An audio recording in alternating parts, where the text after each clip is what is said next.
ഇന്ന് നമ്മുടെ ഇന്റർനെറ്റ് എന്ന ടോപ്പിക്കാണ് സ്റ്റാർട്ട് ചെയ്യുന്നത്. നിങ്ങളുടെ ജൂനിയർ ഇൻസ്ട്രക്ടർ എന്ന സിലബസിലെ മൊഡ്യൂൾ 7 ആയിട്ടാണ് ഈ ഒരു ടോപ്പിക് വരുന്നത്. മൊഡ്യൂൾ 7 നിങ്ങൾക്ക് ഇന്റർനെറ്റ് എന്ന് പറഞ്ഞിട്ടാണ് ഈ ഒരു ടോപ്പിക് വരുന്നത്. ഓക്കെ, അപ്പൊ ഇതിന്റെ സിലബസിൽ വരുന്നത് ഇന്റർനെറ്റ് ആണ് മെയിൻ ടോപ്പിക്. ഇന്റർനെറ്റിന്റെ പ്രോട്ടോകോൾസ് ആണ് ഫസ്റ്റ് പറയുന്നത്. ഇന്റർനെറ്റ് പ്രോട്ടോകോൾ അഡ്രസ് വരുന്നുണ്ട്. ഡൊമൈൻ നെയിംസ് എന്ന് പറഞ്ഞിട്ടുള്ള ഒരു ടോപ്പിക് വരുന്നുണ്ട്. പിന്നെ വേൾഡ് വൈഡ് വെബ്, അത് ഞങ്ങൾക്കറിയാം. WWW എന്ന് പറഞ്ഞിട്ട് നമ്മൾ ഏത് വെബ്സൈറ്റ് സ്റ്റാർട്ട് ചെയ്യുമ്പോൾ നമ്മൾ കണ്ടിട്ടുണ്ടാവും. WWW അതാണ് വേൾഡ് വൈഡ് വെബ്, അത് വരുന്നുണ്ട്. പിന്നെ വെബ് ബ്രൗസേഴ്സ്, നമ്മൾ ഗൂഗിൾ ഒക്കെ യൂസ് ചെയ്യുന്നില്ല, വെബ് ബ്രൗസർ ആണ്. വെബ് സെർവേഴ്സ് ഉണ്ട്. പിന്നെ സെർച്ച് എൻജിൻസ്, നമുക്ക് സെർച്ച് ചെയ്യാൻ വേണ്ടിയിട്ട് യൂസ് ചെയ്യുന്ന സെർച്ച് എൻജിൻസ്, അത് ബേസിക് ടോപ്പിക്കുകളാണ് ഇതിലൊക്കെ പറയുന്നത്. പിന്നെ URL, യൂണിവേഴ്സൽ റിസോഴ്സ് ലൊക്കേറ്റർ എന്ന് പറഞ്ഞിട്ട്, പിന്നെ ഒരു മെയിൽ മെസ്സേജ് അയക്കുന്നതിന് വേണ്ടിയിട്ടുള്ള ഒരു MIME, HTTP, ഇതൊക്കെയാണ്. ഇത്രയും കാര്യങ്ങൾ ബേസിക് ആയിട്ട് ഇന്റർനെറ്റ് യൂസ് ചെയ്യുന്നവർക്ക് അറിയുന്ന ബേസിക് കാര്യങ്ങൾ അറിയാം. പക്ഷെ നമുക്ക് ഇതിന്റെ ഡീറ്റെയിൽഡ് ആയിട്ടുള്ള കുറച്ച് കാര്യങ്ങളാണ് നമുക്ക് പഠിക്കാൻ പോകുന്നത്. പിന്നെ cloud storage, open web server, ഇതൊക്കെ കണ്ട് പേടിക്കൊന്നും വേണ്ട. ഇതൊന്നും വലിയ ടഫ് ടോപ്പിക് ഒന്നും അല്ല. ഇതൊക്കെ പഠിച്ചാൽ നിങ്ങൾക്ക് മാർക്ക് സ്കോർ ചെയ്യാൻ പറ്റുന്ന ടോപ്പിക്കുകളാണ്. കാരണം പ്രോബ്ലം ആയിട്ടോ അങ്ങനെയൊന്നും വരുന്നതല്ല, ഡയറക്റ്റ് ക്വസ്റ്റ്യൻസ് വരുന്ന ടോപ്പിക്കുകളാണ്. പിന്നെ ഇന്റർനെറ്റ് സെക്യൂരിറ്റിയുടെ കുറച്ച് ഇൻട്രൊഡക്ഷൻ പാർട്ട് ഇവിടെ പറയുന്നുണ്ട്. Introduction to internet securities. അപ്പൊ അത് ഏത് രീതിക്കാണ് അവർ ചോദിക്കുന്നത് എന്നുള്ളതിന്റെ കുറച്ച് ടോപ്പിക്കുകൾ ഇവിടെ പറഞ്ഞിട്ടുണ്ട്. ത്രെറ്റ് ഉണ്ട്, അറ്റാക്സ് ഉണ്ട്. സെക്യൂരിറ്റിയിൽ വരുന്ന ത്രെറ്റും അറ്റാക്കും പഠിക്കണം. പിന്നെ മലീഷ്യസ് സോഫ്റ്റ്വെയർ ടൈപ്സ്, ഏതൊക്കെയാണ് മലീഷ്യസ് ആയിട്ടുള്ള സോഫ്റ്റ്വെയറിന്റെ ടൈപ്സുകൾ. വൈറസ് എന്നൊക്കെ കേട്ടിട്ടില്ല, അങ്ങനെയുള്ള കുറച്ച് ടൈപ്സ് പഠിക്കാനുണ്ട്. പിന്നെ ഇന്റർനെറ്റിന്റെ കൺസെപ്റ്റ്സ്, സൈബർ സെക്യൂരിറ്റിയുടെ. അപ്പൊ ഇത് കൃത്യമായിട്ട് അവർ ടോപ്പിക് ഏത് വേണമെന്ന് പറഞ്ഞിട്ടില്ല, എന്നാലും നമ്മൾ ബേസിക് ആയിട്ടുള്ള സെക്യൂരിറ്റിയുടെ കുറച്ച് കാര്യങ്ങളൊക്കെ അറിഞ്ഞു വെക്കണം. അല്ലാതെ ഈ ക്രിപ്റ്റോഗ്രഫിയിലേക്കൊന്നും പോവേണ്ട ആവശ്യമില്ല. ബേസിക് ആയിട്ടുള്ള ത്രെറ്റും അറ്റാക്കും വൈറസും അതിന്റെ ടൈപ്സും അതൊക്കെ പഠിച്ചു പോയാൽ മതി. ബേസിക് കാര്യങ്ങളാണ് ഇവിടെ ഉദ്ദേശിക്കുന്നത്. ഇതൊന്നും ഒരുപാട് ഇൻഡെപ്ത് ആയിട്ട് ക്രിപ്റ്റോഗ്രഫി ഒക്കെ കേട്ടില്ലേ, ആ ടോപ്പിക്കിലേക്കൊന്നും പോവേണ്ട ആവശ്യമില്ല. ഇവിടെ അങ്ങനെ ക്രിപ്റ്റോഗ്രഫി എന്ന് പ്രത്യേകം പറഞ്ഞിട്ടില്ലല്ലോ. പിന്നെ internet security products and their advantages എന്ന് പറഞ്ഞിട്ടുണ്ട്. ഇപ്പം കോമൺ ആയിട്ട് നമുക്ക് ഈ ഒരു ഇവിടെ വരെയാണ് നമുക്ക് നമ്മുടെ നെറ്റ്വർക്കിലൊക്കെ നമ്മൾ കണ്ടിട്ടുള്ള കുറച്ച് ടോപ്പിക്കുകൾ വരുന്നത്. പിന്നെ വരുന്നത് കുറച്ച് ക്ലൗഡ് പഠിക്കാനുണ്ട്, പിന്നെ ഓപ്പൺ വെബ് സെർവറും, പിന്നെ കുറച്ച് സെക്യൂരിറ്റിയുടെ ആസ്പെക്ട്സും വരുന്നുണ്ട്. സെക്യൂരിറ്റിയുടെ ആസ്പെക്ട്സ് മാത്രം മതി, അല്ലാതെ ഡീറ്റെയിൽഡ് ആയിട്ട് പോവേണ്ട ആവശ്യമില്ല. അപ്പൊ നമുക്ക് സ്റ്റാർട്ട് ചെയ്യാം. ഇപ്പൊ ഇന്റർനെറ്റ് എന്താന്നാണ് പറയുന്നത്. ഇന്റർനെറ്റ് എന്ന് പറഞ്ഞാൽ എന്താ? ഇന്റർ കണക്ഷൻ തന്നെയാണ്. ഒരു ഇന്റർ കണക്ഷനെയാണ് നമ്മൾ ഇന്റർനെറ്റ് എന്ന് പറയുന്നത്. അതായത് ഒരു ഗ്ലോബൽ നെറ്റ്വർക്ക് വരും, ഇന്റർ കണക്റ്റഡ് ആയിട്ടുള്ള ഗ്ലോബൽ നെറ്റ്വർക്ക്. എന്തൊക്കെയാ നമ്മൾ തന്നെ ഇപ്പൊ യൂസ് ചെയ്യുന്ന ഒരു വ്യക്തിക്ക് തന്നെ ഇപ്പൊ എന്തൊക്കെയുണ്ട്? ഒരാൾക്ക് ലാപ്ടോപ്പ് കാണും, അയാളുടെ സ്വന്തം മൊബൈൽ ഫോൺ കാണും, വാച്ച് കാണും. അപ്പൊ ഇതെല്ലാം നമുക്ക് എന്ത് ചെയ്യാൻ പറ്റും? നമ്മൾ പേഴ്സണലി നമ്മൾ ചിന്തിക്കുകയാണെങ്കിൽ നമുക്ക് അതൊക്കെ കണക്ട് ചെയ്ത് വെക്കാൻ പറ്റും. ഇനിയിപ്പോ ഒരു വീട്ടിൽ നമ്മൾ വൈഫൈ സെറ്റ് ചെയ്തിട്ട് നമ്മൾ അതിനോട് കണക്ട് ചെയ്ത് നമ്മൾ എന്തൊക്കെ യൂസ് ചെയ്യുന്നുണ്ട്? TV കാണും, ലാപ്ടോപ്പ് ഉണ്ടാവും, ടാബ് ഉണ്ടാവും, മൊബൈൽ ഫോൺ ഉണ്ടാവും. അപ്പൊ ഇതെല്ലാം എന്താ? ഒരു ഇന്റർ കണക്ഷൻ ആണ്. അപ്പൊ ഒരു ഗ്ലോബൽ ആയിട്ടുള്ള ഒരു ഇന്റർ കണക്ഷനെയാണ് നമ്മൾ ഇന്റർനെറ്റ് എന്ന് പറയുന്നത്. ഗ്ലോബൽ ആയിട്ടുള്ള ഇന്റർ കണക്ഷൻ. അത് എന്തൊക്കെ വരാം? എന്തൊക്കെ വെച്ചാണ് നമ്മൾ ഇന്റർ കണക്ട് ചെയ്യുന്നത്? കമ്പ്യൂട്ടേഴ്സ് ഉണ്ട്, പല ഡിവൈസസുകൾ ഉണ്ട്. അപ്പൊ കമ്പ്യൂട്ടേഴ്സും പല ഡിവൈസസ്, ഈ ഡിവൈസസിൽ തന്നെ എന്തൊക്കെ വരാം? നമ്മുടെ mobile phone, watch, tab, laptops, ഇതെല്ലാം ഡിവൈസസ് ആണ്. അപ്പൊ ഇതെല്ലാം കണക്ട് ചെയ്യുന്ന ഒരു ഗ്ലോബൽ നെറ്റ്വർക്കിനെയാണ് നമ്മൾ ഇന്റർനെറ്റ് എന്ന് പറയുന്നത്. അപ്പൊ ഇതെന്തിനാണ് നമ്മൾ ഇങ്ങനെ ഇന്റർ കണക്ഷൻ ചെയ്യുന്നത്? ഇന്റർ കണക്ട് ചെയ്യുന്നത് എന്തിനാ? നമ്മൾ ഒരു മൊബൈൽ ഫോണും നമ്മൾ കണക്ട് ചെയ്യുന്നത് എന്തിനാ? ഒരാളോട് ഇപ്പം ബ്ലൂടൂത്ത് കണക്ട് ചെയ്യുന്നു പറഞ്ഞു, അല്ലെങ്കിൽ നമ്മൾ മെസ്സേജിലൂടെ, വാട്സപ്പിലൂടെ ഒരാൾക്ക് മെസ്സേജ് അയക്കുന്നു. എന്തിനു വേണ്ടിയിട്ടാണ്? നമുക്ക് എന്തെങ്കിലും കമ്മ്യൂണിക്കേഷൻ നടത്താൻ വേണ്ടിയിട്ട്. അപ്പൊ ഇന്റർനെറ്റ് എന്തിനാണ്? ഇൻഫർമേഷൻ ഷെയർ ചെയ്യാൻ വേണ്ടിയിട്ട്. നമ്മൾ ഫിലിം അയക്കുന്നുണ്ട്, നമ്മൾ പിക്ചേഴ്സ് ഷെയർ ചെയ്യുന്നുണ്ട്. അപ്പൊ ഇത് ഷെയർ ഇൻഫർമേഷൻ ആണ്, ഒരു കമ്മ്യൂണിക്കേഷൻ ആണ്, അതുപോലെ ഷെയർ ഇൻഫർമേഷൻ ആണ്. പിന്നെ നമുക്ക് എന്തെങ്കിലുമൊക്കെ ആക്സസ് ചെയ്യാൻ പറ്റും. നമ്മൾ ഇപ്പം ഗൂഗിൾ എടുത്തിട്ട് നമ്മൾ എന്തെങ്കിലുമൊക്കെ, നമുക്കൊരു കോളേജിനെ കുറിച്ച് അറിയണം, അല്ലെങ്കിൽ എന്തെങ്കിലും ഒരു വെബ്സൈറ്റ് നമുക്ക് യൂസ് ചെയ്യണം. അപ്പൊ അതൊക്കെ ആക്സസ് ആണ്. ഏതോ ഒരു വെബ്സൈറ്റിന് നമ്മൾ ആക്സസ് ചെയ്യാൻ വേണ്ടിയിട്ട് നമുക്ക് ഇന്റർനെറ്റ് യൂസ് ചെയ്യാൻ പറ്റും. അതൊക്കെ ബേസിക് ആയിട്ട് അറിയുന്ന കാര്യങ്ങൾ. അപ്പൊ ഇന്റർനെറ്റ് നമ്മൾ ഒരു ഗ്ലോബൽ ഇന്റർ കണക്ഷൻ ഓഫ് കമ്പ്യൂട്ടറും ഡിവൈസസും ആണ്. ഇവിടെ നമ്മൾ ഇൻഫർമേഷൻ ഷെയർ ചെയ്യുന്നുണ്ട്, ഇൻഫർമേഷൻ ആക്സസ് ചെയ്യുന്നുണ്ട്. ആക്സസ് ചെയ്യാന്ന് പറഞ്ഞാൽ നമുക്ക് യൂസ് ചെയ്യാൻ പറ്റാം. വേറെ എവിടെയോ ഉള്ള ഒരു സെർവറിലുള്ള ഇൻഫർമേഷൻ, സെർവർ എന്താന്നൊക്കെ ഞാൻ പറയാം, നമുക്ക് വേറെ എവിടെയോ വെച്ചിട്ടുള്ള ഒരു ഇൻഫർമേഷൻ നമ്മൾ എന്ത് ചെയ്യും, ആക്സസ് ചെയ്യാൻ പറ്റും. അതുപോലെ കിട്ടിയ ഇൻഫർമേഷൻ നമ്മുടെ കയ്യിലുള്ള ഫോട്ടോ ആയാലും എന്തായാലും നമ്മൾ ഷെയർ ചെയ്യും, വേറൊരു ഡിവൈസുമായിട്ട് ഷെയർ ചെയ്യും. അപ്പൊ ഇങ്ങനെയുള്ള ഒരു എക്സ്ചേഞ്ച് ഓഫ് ഡാറ്റയ്ക്ക് വേണ്ടിയിട്ടാണ് നമ്മൾ എന്ത് യൂസ് ചെയ്യുന്നത്, ഇന്റർനെറ്റ് യൂസ് ചെയ്യുന്നത്. ഒരു ബേസിക് ആയിട്ടുള്ള കാര്യം മനസ്സിലായല്ലോ. നമ്മൾ എല്ലാവരും യൂസ് ചെയ്യുന്ന ഇന്റർനെറ്റ് എന്തിനാ, ഒരു global Inter connection of devices ആണ്. എന്തിനു വേണ്ടിയിട്ട്, ഇൻഫർമേഷൻ ഷെയർ ചെയ്യാനും ഡാറ്റ ആക്സസ് ചെയ്യാനും വേണ്ടിയിട്ട്. അപ്പം എന്തൊക്കെ വൈഡ് റേഞ്ച് ഓഫ് സർവീസസ് ആണ് ഇവിടെ പ്രൊവൈഡ് ചെയ്യുന്നത് ഇന്റർനെറ്റ് കാരണം. എന്തൊക്കെ, നമുക്ക് വെബ്സൈറ്റുകൾ ഉണ്ട്, വെബ്സൈറ്റിലൂടെ നമുക്ക് പലതും വെബ്സൈറ്റുകൾ പലതും നമുക്ക് പ്രൊവൈഡ് ചെയ്യുന്നുണ്ട്. നമുക്ക് ഒരു ബാങ്കിങ് ചെയ്യണമെങ്കിൽ SBIയുടെ വെബ്സൈറ്റ് ഉണ്ട്. ഇനി വേറെ എന്തെങ്കിലും കാര്യങ്ങൾക്ക് ചെയ്യണമെങ്കിൽ, എന്തെങ്കിലും രജിസ്റ്റർ ഒക്കെ ചെയ്യണമെങ്കിൽ, എക്സാം രജിസ്ട്രേഷൻ ഒക്കെ വേണ്ടിയിട്ടുള്ള വെബ്സൈറ്റുകൾ ഉണ്ട്. അപ്പോൾ വെബ്സൈറ്റുകൾ ഉണ്ട്. അതുപോലെ തന്നെ നമുക്ക് ഇമെയിൽ സർവീസ്, നമുക്ക് ഒരാളിൽ നിന്ന് വേറൊരാടത്തേക്ക് ഇമെയിൽ അയക്കണമെങ്കിൽ ഇമെയിൽ സർവീസസ് ഉണ്ട്. പിന്നെ എല്ലാവർക്കും അറിയുന്ന സോഷ്യൽ മീഡിയ പ്ലാറ്റ്ഫോം ഉണ്ട്, സോഷ്യൽ മീഡിയ ഉണ്ട്. പിന്നെ ഓൺലൈൻ ആപ്ലിക്കേഷൻസ് ചെയ്യാൻ പറ്റുന്നുണ്ട്. ക്ലൗഡ് സ്റ്റോറേജ് ഉണ്ട്. ക്ലൗഡ് സ്റ്റോറേജ് എന്ന് പറഞ്ഞാൽ നമുക്ക് ഇൻഫർമേഷൻ സ്റ്റോർ ചെയ്യാൻ വേണ്ടിയിട്ട്. അപ്പൊ ഇതെല്ലാം ഇന്റർനെറ്റിന്റെ സർവീസസ് ആണ്. അപ്പൊ യൂസറിന് ഇങ്ങനെ ഒരു സർവീസസ് ഇന്റർനെറ്റ് പ്രൊവൈഡ് ചെയ്യുന്നുണ്ട്. അപ്പൊ ഷെയറിംഗ് ഓഫ് ഇൻഫർമേഷൻ ആണ്. ഇൻഫർമേഷൻ എന്ന് പറയുമ്പോൾ റിസോഴ്സസ്, പലതരത്തിലുള്ള റിസോഴ്സസ് ഉണ്ട്. പിന്നെ ദൂരെയുള്ള ആളുകളുമായിട്ട് നമുക്ക് കമ്മ്യൂണിക്കേറ്റ് ചെയ്യാൻ പറ്റുന്നുണ്ട്. അപ്പൊ ഇതിനൊക്കെ വരുന്ന ആപ്ലിക്കേഷൻ ഏതൊക്കെ സ്ഥലത്താണ്, എഡ്യൂക്കേഷനിൽ ഇതിന്റെ ഒരു ആപ്ലിക്കേഷൻ വരുന്നുണ്ട്. ബിസിനസ്സിന് വേണ്ടിയിട്ട് ഇന്റർനെറ്റിന്റെ ആവശ്യം വരുന്നുണ്ട്. എന്റർടൈൻമെന്റ്, നമ്മൾ ഗെയിമിങ്ങും കാര്യങ്ങളൊക്കെ യൂസ് ചെയ്യുകയാണെങ്കിൽ എന്റർടൈൻമെന്റ് വരുന്നുണ്ട്. പേഴ്സണൽ കമ്മ്യൂണിക്കേഷൻ, വാട്സപ്പിലൂടെയൊക്കെ നമ്മൾ സാധാ മെസ്സേജുകൾ അയക്കുന്നത്. ഇനി ഇമെയിലിലൂടെ നമുക്ക് നമ്മൾ ഓഫീസിലെ കാര്യങ്ങൾ അതിന്റെ മാനേജർക്ക് അയക്കാം, അങ്ങനെയൊക്കെയുള്ള കാര്യങ്ങൾ. അപ്പൊ പേഴ്സണൽ കമ്മ്യൂണിക്കേഷൻ നടക്കുന്നു, എന്റർടൈൻമെന്റ് ഉണ്ട്, ബിസിനസ്സിന് വേണ്ടി യൂസ് ചെയ്യുന്നു, എഡ്യൂക്കേഷന് വേണ്ടി. ഇതൊക്കെ ബേസിക് കാര്യങ്ങളാണ് ഇന്റർനെറ്റിന്റെ services.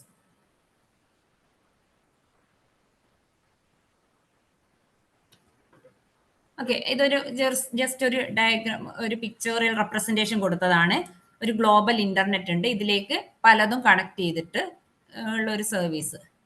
System, laptop, camera, watch ഉണ്ട്, ടാബ് ഉണ്ട്, അങ്ങനെ പലതും നമുക്ക് കണക്ട് ചെയ്യാൻ പറ്റും ഇന്റർനെറ്റിൽ. ഇതൊക്കെ ജസ്റ്റ് നിങ്ങൾക്ക് അറിയുന്ന കാര്യങ്ങൾ തന്നെയാണ്. ഇനി ഇന്റർനെറ്റിന്റെ ഹിസ്റ്ററി എന്ന് പറഞ്ഞാൽ നമുക്ക് ഒരുപാടൊന്നും പോവണ്ട, ഒരൊറ്റ കാര്യം ഒന്ന് ഓർത്ത് വെച്ചാൽ മതി. ചോദിക്കുന്ന ഒരു ക്വസ്റ്റ്യൻ ആണ്, ഇന്റർനെറ്റ് എവിടുന്ന സ്റ്റാർട്ട് ചെയ്തെന്നുള്ളത്, ഏതാണ് ഫസ്റ്റ് ഇന്റർനെറ്റ് യൂസ് ചെയ്തത് എന്നുള്ള ക്വസ്റ്റ്യൻ വരാറുണ്ട്. അപ്പൊ internet came in the year 1960, 1960 start ചെയ്തതാണ്. അപ്പൊ ഫസ്റ്റ് ഇന്റർനെറ്റിന്റെ വർക്കിംഗ് മോഡൽ എന്ന് പറയുന്നത് അർപ്പാനെറ്റ് ആണ്. ARPANET, അർപ്പാനെറ്റ്. മുമ്പ് ചോദിച്ചിട്ടുള്ള ഒരു ക്വസ്റ്റ്യൻ ആണ്, അർപ്പാനെറ്റ്. ഇന്റർനെറ്റ് എവിടുന്ന സ്റ്റാർട്ട് ചെയ്തെന്നുള്ളത്. അപ്പൊ അർപ്പാനെറ്റിന്റെ ഫുൾ ഫോം ഒന്ന് പഠിച്ചു വെക്കണം. Advanced research project agency. Advanced ആണ്, റിസർച്ച്, പിന്നെ വരുന്നത് പ്രോജക്റ്റും, പിന്നെ ഏജൻസി എന്നുള്ളത്. നെറ്റ് അങ്ങനെ അതിനും വേറെ പറയുന്നൊന്നുമില്ല. അർപ്പാനെറ്റ് ഇന്റർനെറ്റിൽ നിന്നുള്ള നെറ്റാണിത്. ഓക്കെ, അപ്പൊ അർപ്പാനെറ്റ് ഇന്റർനെറ്റ് എവിടുന്ന് സ്റ്റാർട്ട് ചെയ്തെന്ന് വെച്ചാൽ, ഇന്റർനെറ്റ് സ്റ്റാർട്ട് ചെയ്ത ഫസ്റ്റ് വർക്കിംഗ് മോഡൽ അർപ്പാനെറ്റ് ആണ്, അഡ്വാൻസ്ഡ് റിസർച്ച് പ്രൊജക്ട് ഏജൻസി.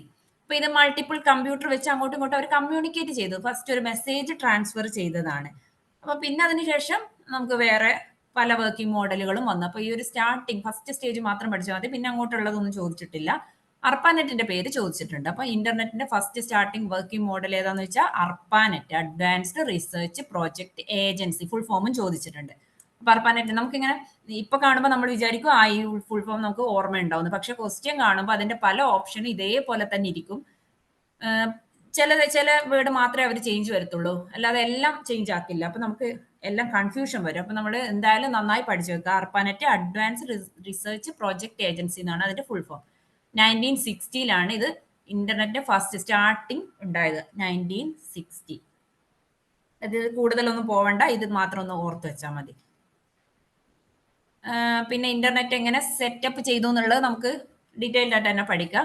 അപ്പൊ അതിന്റെ ഇടയിൽ ഈ ഒരു ഒറ്റ വേർഡ് ഒന്ന് നോക്കണം, ഐ ക്യാൻ. അതായത് ഇന്റർനെറ്റിൽ നമ്മൾ ഒരു അഡ്രസ് പ്രൊവൈഡ് ചെയ്യുന്നുണ്ട്, ആ അഡ്രസ്സിനെ പറയുന്നതാണ് IP address. IP address detailed ആയിട്ട് പഠിക്കും. ഈ ഇന്നത്തെ ക്ലാസ്സിൽ തന്നെ നമ്മൾ പഠിക്കും. അപ്പൊ IP അഡ്രസ്സും അതേപോലെ തന്നെ നമ്മൾ കൊടുക്കുന്ന വേറൊരു പേരാണ് ഡൊമൈൻ നെയിം സിസ്റ്റം. അപ്പൊ IP അഡ്രസ്സും ഡൊമൈൻ നെയിം സിസ്റ്റത്തിലൊക്കെ നെയിമിംഗ് നൽകുന്നത് ഏത് ഏജൻസിയാണ് എന്നുള്ളത് ക്വസ്റ്റ്യൻ വന്നിട്ടുണ്ട്. IP അഡ്രസ്സും ഡൊമൈൻ നെയിം സിസ്റ്റവും ഇന്റർനെറ്റിൽ നമ്മൾ നെയിമിങ്ങിന് വേണ്ടി യൂസ് ചെയ്യുന്നതാണ്. ഈ നെയിമിംഗ് കൊടുക്കുന്നത് ആരാണെന്ന് നോക്കുമ്പോൾ ICANN, ICANN. എന്താ അതിന്റെ ഫുൾ ഫോം ആയിട്ടും ചോദിക്കാറുണ്ട്. Internet corporation for assigned names and numbers. നെയിംസും ഇത് നമ്പേഴ്സും. ആദ്യം തന്നെ നെയിംസ് ആണ്, രണ്ടാമത്തെ നമ്പേഴ്സ് ആണ്. അപ്പൊ internet corporation four assign names and numbers എന്നുള്ളതാണ് USA ഒരു ഏജൻസി. എന്തിനു വേണ്ടിയിട്ട്? നമുക്ക് ഇന്റർനെറ്റിൽ നമുക്ക് IP അഡ്രസ്സ് പ്രൊവൈഡ് ചെയ്യണം. അതേപോലെ തന്നെ ഡൊമൈൻ നെയിം സിസ്റ്റം എന്ന് പറഞ്ഞുള്ള ഒരു പരിപാടിയുണ്ട്, അത് പറഞ്ഞുതരാം. അപ്പൊ അതും IP അഡ്രസ് നെയിമിംഗ് ആണ്. ഇന്റർനെറ്റിൽ നമുക്ക് ഓരോ ഡിവൈസിനും കൊടുക്കുന്ന അഡ്രസ്സുകളും നെയിമിങ്ങിനും ആര് പ്രൊവൈഡ് ചെയ്യുന്നു ചോദിച്ചാൽ ഉള്ള ആൻസർ ആണ് ICANN. ഓക്കെ, അതിന്റെ ഫുൾ ഫോമും ചോദിച്ചിട്ടുണ്ട്. ഓക്കെ, അപ്പൊ ഇന്ന് ഇപ്പൊ പറഞ്ഞെന്താണ്, ARPANET ആണ് ഇന്റർനെറ്റിന്റെ ഫസ്റ്റ് സ്റ്റാർട്ടിംഗ് വർക്കിംഗ് മോഡൽ. അതിൽ എന്ത് ചെയ്തു, മൾട്ടിപ്പിൾ കമ്പ്യൂട്ടേഴ്സ് വെച്ചിട്ട് അവർ മെസ്സേജ് പാസ് ചെയ്തു. അപ്പൊ അതാണ് നമ്മൾ ഇന്റർനെറ്റിന്റെ ഒരു ഹിസ്റ്ററിയിൽ ഫസ്റ്റ് സ്റ്റാർട്ടിംഗ് വർക്കിംഗ് മോഡൽ എന്ന് പറയുന്നത്. അതുപോലെ തന്നെ ഇന്റർനെറ്റിലെ IP അഡ്രസ്സും ഡൊമൈൻ നെയിം സിസ്റ്റവും പ്രൊവൈഡ് ചെയ്യുന്ന ഏജൻസി ഏതാണെന്ന് ചോദിച്ചാൽ ICANN എന്ന് പറയണം. ഇത് രണ്ടിന്റെ ഫുൾ ഫോമും പഠിച്ചു വെക്കണം. ഓക്കെ ആണല്ലോ? ഇത്ര പേരൊക്കെ കേട്ടിട്ടുണ്ടല്ലോ. ഇന്റർനെറ്റിന്റെ പല യൂസ് ആണ്. ഇതൊന്നും പ്രത്യേകം എടുത്ത് പറയേണ്ട കാര്യമുള്ളതല്ല, നിങ്ങൾക്കറിയാം ഇന്റർനെറ്റ് എന്തിനൊക്കെ യൂസ് ചെയ്യുന്നുണ്ട്. ഓൺലൈൻ ഷോപ്പിംഗ് ചെയ്യാൻ വേണ്ടിയിട്ട് ഇന്റർനെറ്റ് യൂസ് ചെയ്യാറുണ്ട്. നമ്മളെല്ലാവരും ചെയ്യുന്നതാണ്. ആമസോൺ, മിന്ത്ര, അങ്ങനെ പല പ്ലാറ്റ്ഫോമുകളുണ്ട്, ഫ്ലിപ്കാർട്ട്.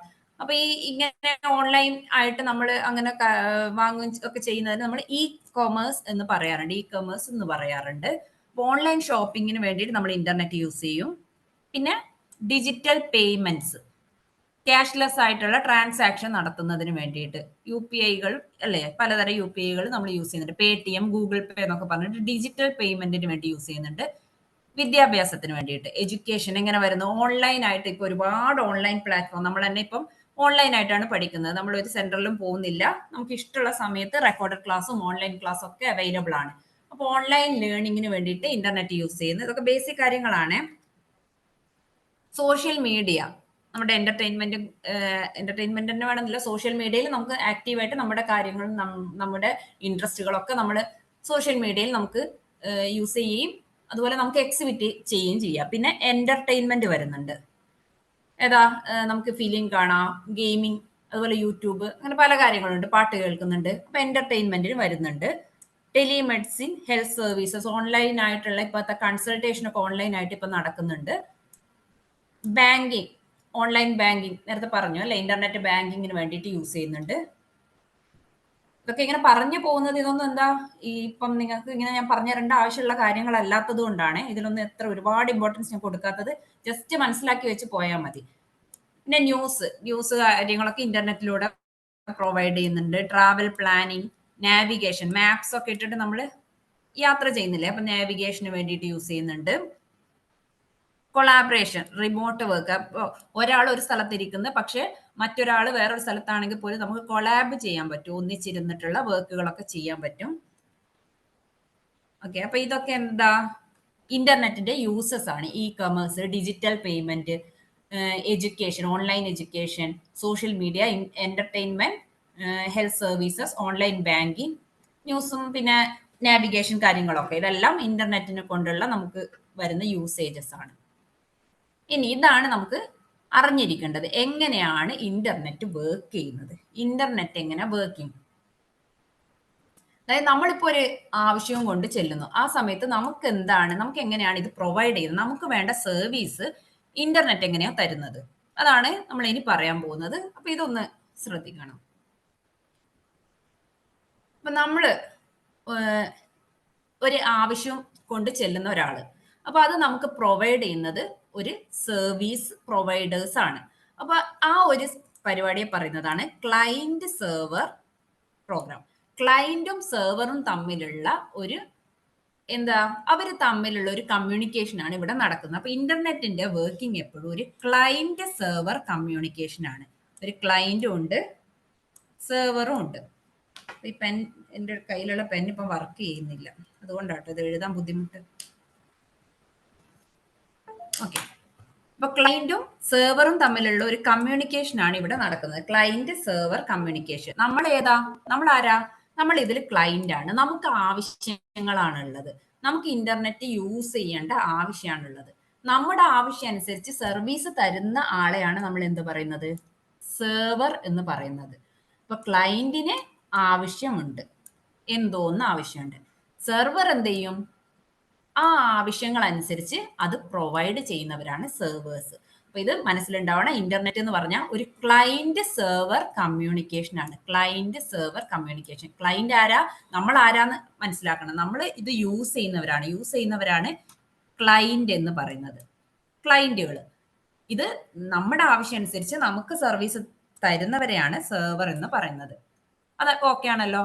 അപ്പൊ the client is A laptop. നമ്മളിപ്പോൾ യൂസ് ചെയ്യുന്ന ഒരു ലാപ്ടോപ്പിനെ നമുക്ക് ക്ലയന്റ് ആയിട്ട് കരുതാം. ഇന്റർനെറ്റിലേക്ക് ഡയറക്ട്ലി കണക്ട് ചെയ്തിട്ടുള്ള ഒരു ലാപ്ടോപ്പ്. അപ്പൊ ലാപ്ടോപ്പിലാണ് നമ്മൾ എന്ത് ചെയ്യുന്നത്? നമ്മുടെ ആവശ്യം ടൈപ്പ് ചെയ്യുകയൊക്കെ ചെയ്യുന്നത്. അപ്പൊ ലാപ്ടോപ്പിനെ ഇവിടെ ഒരു ക്ലയന്റ് ആയിട്ട് കരുതാം. ഇനി ബാക്കി അങ്ങോട്ട് പോവുകയാണെ. അപ്പൊ ക്ലയന്റ് സെർവർ കമ്മ്യൂണിക്കേഷൻ ആണ് ഇന്റർനെറ്റ് ചെയ്യുന്നത്. നമ്മുടെ ലാപ്ടോപ്പിനെ നമ്മൾ ഫസ്റ്റ് എന്ത് ചെയ്തു? ക്ലയന്റ് ആയിട്ട് കരുതുന്നു. സെർവേഴ്സ് എന്താന്ന് പറയാം. Servers are computers connected indirectly to the internet and they store all the website in those large computers. Servers എന്ന് പറഞ്ഞാല് എല്ലാ വെബ്സൈറ്റുകളും സ്റ്റോർ ചെയ്തിട്ടുള്ള ഒരു കമ്പ്യൂട്ടറാണ്. സെർവർ എന്ന് പറഞ്ഞാലും ഒരു കമ്പ്യൂട്ടറാണ്, പക്ഷെ കുറച്ചുകൂടി എന്താ പറയാ, സ്റ്റോറേജ് കപ്പാസിറ്റിയും ചെയ്തു തരാൻ കുറച്ചുകൂടി ശക്തിയുള്ള കുറെ കമ്പ്യൂട്ടേഴ്സ് അല്ലെ ഒരു കമ്പ്യൂട്ടറിനെ സെർവർ എന്ന് പറയും. അപ്പൊ അത് വേറെ എവിടെയോ ആണ്. ഇന്റർനെറ്റിൽ നമ്മൾ നോക്കുന്ന ഇന്റർനെറ്റിൽ ഡയറക്ട്ലി കണക്റ്റഡ് അല്ല. സെർവർ വേറെ എവിടെയോ ഇരിക്കുന്നു. അപ്പൊ നമുക്ക് വേറെ ഏതെങ്കിലും രാജ്യത്തിനെ തന്നെ എടുക്കാം. ഇംഗ്ലണ്ടിൽ അങ്ങനെയാണെന്ന് വിചാരിക്കും. സെർവർ ഇരിക്കുന്നത് ഇംഗ്ലണ്ടിൽ. ക്ലയന്റ് എന്ന് പറഞ്ഞാൽ നമ്മൾ ഇരിക്കുന്നത് കേരളത്തിൽ. നമ്മുടെ ലാപ്ടോപ്പും വെച്ച് നമ്മൾ കേരളത്തിൽ ഇരിക്കുന്നത്. സെർവർ എവിടെ ഇരിക്കുന്നു? ഇംഗ്ലണ്ടിൽ ഇരിക്കുന്നു. അപ്പൊ സെർവറിൽ ഒരുപാട് നമുക്ക് വേണ്ട ആവശ്യങ്ങളുള്ള വെബ്സൈറ്റുകളൊക്കെ ആരെടുത്തുള്ള സെർവറിന്റെ കയ്യിലാണ് ഉള്ളത്. അപ്പൊ these servers are connected to the internet with the help of ISP. നമ്മള് ലാപ്ടോപ്പും കൊണ്ട് കേരളത്തിൽ ഇരിക്കുന്നുണ്ട്. പേന വർക്ക് ചെയ്യാത്ത കുറച്ചൊരു എനിക്ക് എഴുതുന്നതിന് ബുദ്ധിമുട്ടുണ്ട്. നിങ്ങൾക്ക് മനസ്സിലാക്കി വെക്കണേ. കേരളത്തിലാണ് ക്ലയന്റ് ഇരിക്കുന്നത്. ഓക്കെ, ഇപ്പൊ കേരളത്തിൽ ഇരിക്കുന്ന ലാപ്ടോപ്പാണ് ക്ലയന്റ്. എന്നിട്ട് നമ്മൾ ഇന്റർനെറ്റിലൂടെ എന്തോ ആവശ്യപ്പെടുകയാണ്. നമുക്ക് ഏതോ വെബ്സൈറ്റ് രജിസ്റ്റർ, നമുക്ക് എന്തെങ്കിലും ഇപ്പം എന്തോ ഒന്ന് രജിസ്റ്റർ ചെയ്യണം. ഇപ്പൊ പാസ്പോർട്ട് എടുക്കുന്നത്, അതിന് വേണ്ടിയുള്ള ഒരു രജിസ്ട്രേഷൻ സൈറ്റോ എന്തോ ആണ് നമ്മൾ കയറുന്നത്. അപ്പൊ ഈ സെർവർ എവിടെയാ? ഇംഗ്ലണ്ടിൽ. അവരെ പ്രൊവൈഡ് ചെയ്യാനൊക്കെ വേണ്ടിയിട്ട് അവിടെ ഇരിക്കുവാണ്. പക്ഷെ ഡയറക്ട്ലി നമ്മളുമായിട്ട് കണക്റ്റഡ് അല്ല. അപ്പൊ എങ്ങനെയാണ് ഇത് ഡയറക്ഷൻ വരുന്നത്? ഒരു ISP വഴി. ISPയുടെ ഫുൾ ഫോം ആണ് ഇന്റർനെറ്റ് സർവീസ് പ്രൊവൈഡേഴ്സ്. നിങ്ങൾക്ക് ചിലപ്പോൾ ISPയുടെ ഫുൾ ഫോം ഒക്കെ ആയിരിക്കും ചിലപ്പോൾ ക്വസ്റ്റ്യൻ വരിക. പക്ഷെ അങ്ങനെയാണെങ്കിൽ പോലും നമ്മൾ ഇതെല്ലാം ഡീറ്റെയിൽഡ് ആയിട്ട് മനസ്സിലാക്കി വെക്കണം. അല്ലാതെ ഒരു ക്വസ്റ്റ്യൻ കാണുമ്പോൾ അതിന്റെ ഫുൾ ഫോം മാത്രം പഠിച്ചു പോയാലൊന്നും നമുക്കൊന്നും ഇത് കണക്ട് ചെയ്യാൻ പറ്റില്ല. ക്വസ്റ്റ്യനും നമുക്ക് നമ്മുടെ ആൻസേഴ്സും. അപ്പൊ എല്ലാം മനസ്സിലാക്കിയിട്ട് വേണം നമ്മൾ പോകാൻ വേണ്ടിയിട്ട്. അപ്പൊ ISP ആരാണ്? ഇന്റർനെറ്റും സെർവറും തമ്മിലുള്ള ആ ഒരു ബന്ധം കണക്ട് ചെയ്യുന്നത് ISP ആണ്. Internet service providers. അവരെന്തിനാ? Are identified with an IP address. IP address identify ചെയ്തിട്ടുള്ള നമുക്ക് സർവീസ് പ്രൊവൈഡ് ചെയ്യാൻ വേണ്ടിയിട്ടുള്ളവരാണ് ഇന്റർനെറ്റ് സർവീസ് പ്രൊവൈഡേഴ്സ്. അപ്പൊ ഇവിടെ ഡീറ്റെയിൽഡ് ആയിട്ട് പറഞ്ഞില്ല, കുറച്ച് കാര്യങ്ങളെ ഞാൻ ഇപ്പൊ പറഞ്ഞുള്ളൂ. ക്ലയന്റ് നമ്മളാണ്. നമ്മുടെ ലാപ്ടോപ്പിനെ നമ്മൾ ക്ലയന്റ് എന്ന് പറയുന്നു. നമുക്ക് തരാനുള്ള വെബ്സൈറ്റുകളൊക്കെ ആരുടെ കയ്യിലുള്ളത്? സെർവറിന്റെ കയ്യിലാണ്. സെർവർ ഇൻഡയറക്ട്ലി ആണ് നെറ്റ്വർക്കിലേക്ക് കണക്ട് ചെയ്തത്. ആ ഒരു കണക്ഷൻ വരുത്തുന്ന ആളാണ് ISP, ഇന്റർനെറ്റ് സർവീസ് പ്രൊവൈഡേഴ്സ്. പിന്നെ പറയുന്ന കാര്യം എന്താ? Each website has its domain name as it is difficult for a person to remember long number or strings. അപ്പോൾ ഓരോ വെബ്സൈറ്റിനും ഡൊമൈൻ നെയിം ഉണ്ട്. കാരണം ഒരു മനുഷ്യന് IP അഡ്രസ് ഓർത്ത് വെക്കാൻ ഇച്ചിരി ബുദ്ധിമുട്ടാണ്. അപ്പൊ ഇപ്പൊ നിങ്ങൾക്ക് അത് പറഞ്ഞാൽ അറിയുന്നവർക്ക് മനസ്സിലാവും, അല്ലാത്തവർക്ക് ഇച്ചിരി കണക്ട് ചെയ്യാൻ ബുദ്ധിമുട്ടുണ്ടാവും. അതായത് വെബ്സൈറ്റ് വെബ്സൈറ്റ് നമുക്കിപ്പോൾ നമ്മളിപ്പോൾ ഞാനിപ്പോൾ ഒരു എക്സാമ്പിൾ പറഞ്ഞത് എന്തായിരുന്നു, എന്തെങ്കിലും രജിസ്ട്രേഷൻ, പാസ്പോർട്ട് വേണ്ട, പാസ്പോർട്ട് നമുക്ക് ഇംഗ്ലണ്ടിൽ വരെ പോകേണ്ട ആവശ്യമില്ല, വേറെ എന്തെങ്കിലും ഒരു രജിസ്ട്രേഷൻ ആണെന്ന് വിചാരിക്കും. ആ രജിസ്ട്രേഷന് നമ്മൾ എന്തോന്ന് രജിസ്ട്രേഷന് വേണ്ടിയിട്ട് നമ്മൾ നോക്കുന്ന ഒരു വെബ്സൈറ്റ്. അപ്പോൾ ഏത് വെബ്സൈറ്റിനാണെങ്കിലും ആ വെബ്സൈറ്റിനൊക്കെ ഒരു IP അഡ്രസ്സ് ഉണ്ടാവും. ആ IP അഡ്രസ്സ് നമുക്ക് ഓർത്ത് വെക്കാൻ കഴിയില്ല, കാരണം അത് നമ്പേഴ്സ് ആണ്, 32 ബിറ്റ് ഉള്ള നമ്പേഴ്സ് ആണ്. അപ്പൊ അത് നമ്മൾ ഓർത്ത് വെക്കാൻ നമുക്ക് ഇച്ചിരി ബുദ്ധിമുട്ടായിരിക്കും. അതുകൊണ്ട് തന്നെ നമുക്ക് ഓർക്കാൻ പറ്റുന്ന ഒരു കാര്യം ഡൊമൈൻ നെയിം എന്നുള്ളതാണ്. അപ്പൊ ഡൊമൈൻ നെയിമും മതി, നമുക്ക് അത് കിട്ടാൻ വേണ്ടി ഡൊമൈൻ നെയിം മതി. പക്ഷേ ആ ഡൊമൈൻ നെയിമിനെ IP ആക്കി വേറൊരാൾ മാറ്റുന്നുണ്ട്.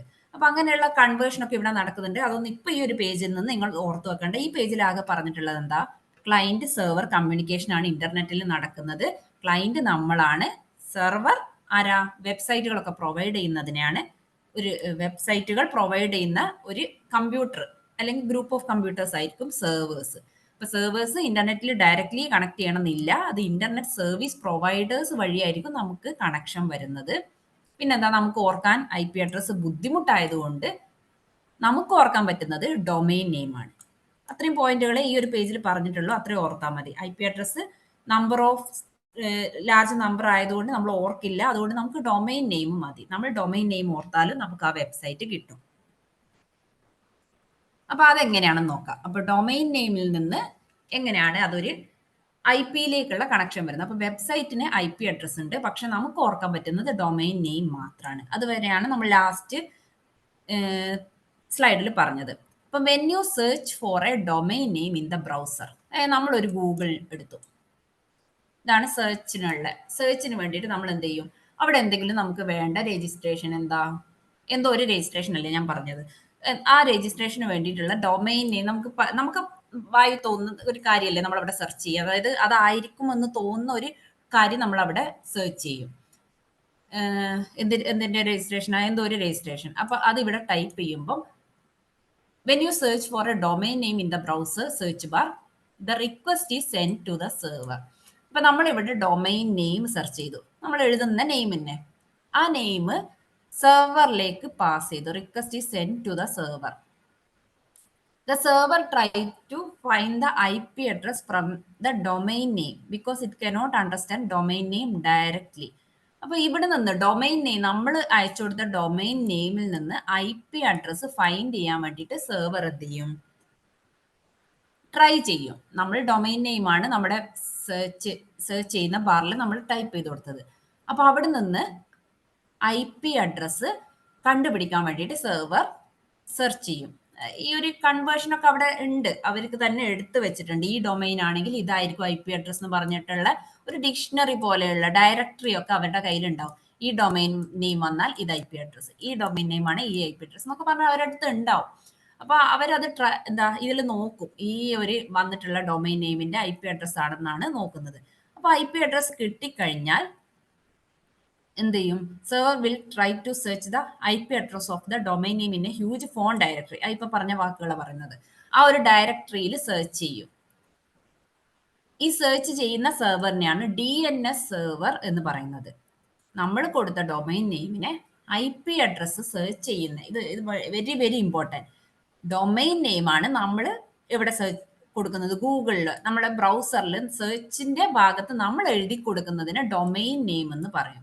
ആ ഡൊമൈൻ നെയിമിനെ IP അഡ്രസ് ആക്കി മാറ്റുന്നത് DNS ആണ്, domain name server. Very very important.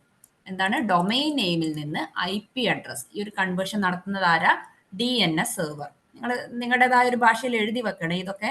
ഈ ഒരു പോയിന്റ്, IP അഡ്രസ് കിട്ടണം, പക്ഷെ നമ്മൾ കൊടുത്തത് ഡൊമൈൻ നെയിമാണ്. അപ്പൊ ആ കൺവേർഷൻ മാറിപ്പോരുത്. ഡൊമൈൻ നെയിമിൽ നിന്ന് IP ആയി മാറുന്നു. ഇതാ ഇവിടെ വരച്ചതുപോലെ ഡൊമൈൻ നെയിമിൽ നിന്ന് IP അഡ്രസ്. ഓക്കെ, അപ്പൊ അത് ചെയ്യുന്ന ആരാണ്, DNS സെർവർ ആണ് ആ ഒരു കാര്യം ചെയ്യുന്നത്. അപ്പൊ ഒരു എക്സാമ്പിൾ ആയിട്ട് കൊടുത്തേക്കുന്നുണ്ട്, നമുക്കൊരു പേഴ്സണെ അറിയാം, പക്ഷെ നമുക്ക് അയാളുടെ ആധാർ നമ്പർ അറിയില്ല. അപ്പൊ അതൊരു ഡയറക്ടറി ആയിട്ട് സേവ് ചെയ്തിട്ടുണ്ടെന്ന് വിചാരിക്കുക. ഈ പേഴ്സൺ വന്നാൽ ഇതാണ് അയാളുടെ ആധാർ നമ്പർ, ഈ പേഴ്സൺ വന്നാൽ ഇതാണ് ആധാർ നമ്പർ.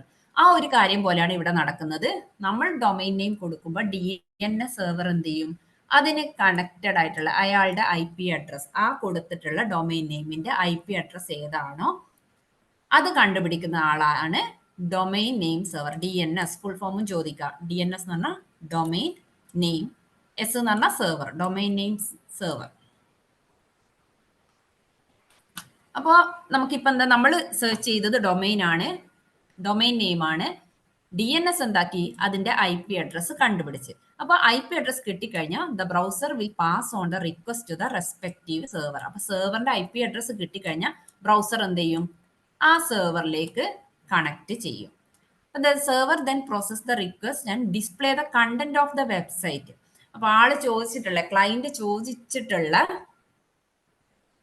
കണ്ടന്റ് ഉണ്ടാവുമല്ലോ, ഏതായിരിക്കും ആ കണ്ടന്റിന്റെ ഫുൾ, നമ്മൾ ചോദിച്ചിട്ടുള്ള വെബ്സൈറ്റിന്റെ ഫുൾ കണ്ടന്റ് ഡിസ്പ്ലേ ചെയ്യും. അതൊക്കെ പിന്നെ ബ്രൗസറാണ് ചെയ്യുന്നത്. അപ്പൊ ബ്രൗസറിൽ നമ്മൾ സെർച്ച് ചെയ്തതിന്റെ IP അഡ്രസ് കിട്ടിക്കഴിഞ്ഞാൽ ആ IP അഡ്രസ്സിൽ പോയിട്ട് ആ കണ്ടന്റ് മുഴുവൻ ബ്രൗസർ എന്ത് ചെയ്യും, ഡിസ്പ്ലേ ചെയ്യും.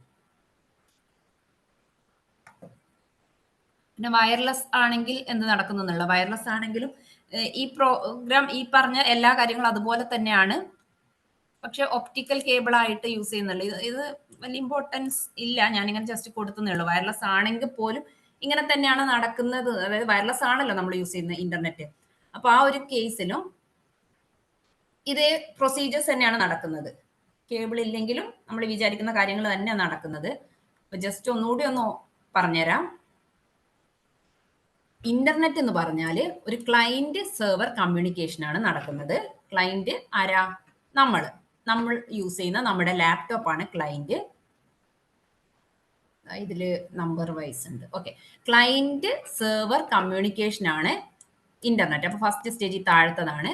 അപ്പൊ ക്ലയന്റിന് എന്ത് വേണം, എന്തെങ്കിലും ഒരു വെബ്സൈറ്റ് തുറക്കണം. അപ്പൊ ആ ക്ലയന്റ് എന്ത് ചെയ്യും, അയാളുടെ ലാപ്ടോപ്പ് തുറന്നിട്ട് ഒരു ഡൊമൈൻ നെയിം ബ്രൗസറിൽ സെർച്ച് ചെയ്യും. ഡൊമൈൻ നെയിം അയാൾക്ക് ആ IP അഡ്രസ് ഓർത്ത് വെക്കാനൊന്നുള്ള കഴിവില്ല, അത് വലിയ 32 ബിറ്റ് ആയതുകൊണ്ട് അയാൾ ഒരു ഡൊമൈൻ നെയിം ആണ് അവിടെ സെർച്ച് ചെയ്യുന്നത്. പിന്നെന്താ നടക്കുന്നത്, പിന്നെ നടക്കുന്ന പ്രൊസീജിയറിന് സെർവർ ലുക്കപ്പ് എന്ന് പറയും. ആരാ ചെയ്യുന്നത്, DNS, ഡൊമൈൻ നെയിമിൽ നിന്ന് IP അഡ്രസ്സിലേക്കുള്ള ഒരു എന്താ, ഒരു ട്രൈ ചെയ്യലാണ്. ഡൊമൈൻ നെയിമിൽ നിന്ന് IP അഡ്രസ്സിലേക്ക്.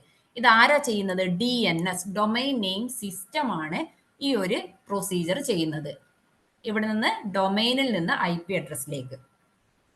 പിന്നെയോ, അപ്പൊ DNS എന്ത് ചെയ്തു, IP അഡ്രസ് കണ്ടുപിടിച്ചു. IP അഡ്രസ് കണ്ടുപിടിച്ചാൽ എന്ത് ചെയ്യും, നമ്മൾ ബ്രൗസറിലല്ലേ സെർച്ച് ചെയ്തത്, ബ്രൗസറിന് ഇപ്പൊ IP അഡ്രസ് കിട്ടി. അപ്പൊ ബ്രൗസർ ആ IP അഡ്രസ്സിലേക്ക് പോകും.